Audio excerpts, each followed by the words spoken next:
একজন নবাব যিনি চেয়েছিলেন তার কবরের উপর দিয়ে মানুষ হেঁটে যাক। কেন এমন অদ্ভুত ইচ্ছা ছিল তার?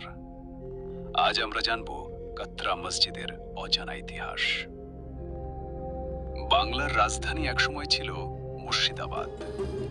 নবাবদের সেই সোনালী যুগের এক জীবন্ত সাক্ষী কাতরা মসজিদ। চলুন ফিরে যাই প্রায় ৩০০ বছর আগের বাংলায়। দুনিয়ার ক্ষমতা, রাজত্ব আর সম্মান সবকিছু পেয়েও এক নবাব বেছে নিয়েছিলেন বিনয়। তার সেই বিনয়ের নিদর্শন আজও দাঁড়িয়ে আছে কাতরা মসজিদ। আসসালামু আলাইকুম বন্ধুরা, স্বাগতম আপনাদের আমার ইউটিউব চ্যানেলে। পশ্চিমবঙ্গের ঐতিহাসিক জেলা মুর্শিদাবাদ একসময় ছিল বাংলার রাজধানী। নবাবদের গৌরব, বিশ্বাসঘাতকতার ইতিহাস আর ইসলামিক স্থাপত্যের অপূর্ব নিদর্শন সবকিছু সাক্ষী এই ভূমি। আর সেই ইতিহাসের মাঝেই মাথা উঁচু করে দাঁড়িয়ে আছে কাতরা মসজিদ। ১৭২৩ থেকে ২৪ খ্রিস্টাব্দ বাংলার নবাব মুর্শিদ কুলি খান নিজের জীবনের শেষ প্রান্তে এসে নির্মাণ করলেন এক অনন্য মসজিদ, কাতরা মসজিদ। পর যেন মানুষের পায়ের ধুলা তার কবরের উপর পড়ে। এই ইচ্ছাতেই তিনি নিজের সমাধি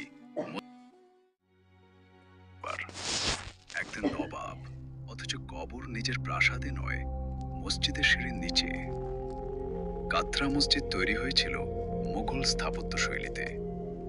বিশাল প্রাঙ্গণ, চার কোণায় ৪টি উঁচু মিনার, অসংখ্য ছোট ছোট গম্বুজ। মসজিদের দৈর্ঘ্য প্রায় ২৪০ ফুট এবং প্রস্থ ৭০ ফুটেরও বেশি। একসময় এখানে ৭০০ জন কোরআন শিক্ষার্থীর জন্য হুজরা বা থাকার ঘর ছিল। তাই এটি শুধু মসজিদ নয়, ছিল একটি ইসলামিক শিক্ষা কেন্দ্র। সময় বদলেছে, ব্রিটিশ শাসন এসেছে। ১৮৯৭ সালের ভয়াবহ ভূমিকম্পে মসজিদের অনেক অংশ ক্ষতিগ্রস্ত হয়।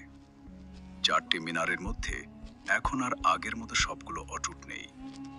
তবু শত বছর পরেও কাতরা মসজিদ দাঁড়িয়ে আছে ইতিহাসের নীরব সাক্ষী হয়ে। আজ কাতরা মসজিদ ভারতের প্রত্নতাত্ত্বিক বিভাগ দ্বারা সংরক্ষিত। প্রতিদিন অসংখ্য পর্যটক ও মুসল্লি এখানে আসেন। রমজান মাসে এখানে ভিড় হয় সবচেয়ে বেশি। ইবাদত আর ইতিহাস যেন একসাথে মিশে যায় এই প্রাঙ্গণে। কাতরা মসজিদ শুধু ইট পাথরের স্থাপনা নয়, এটি এক নবাবের বিনয়,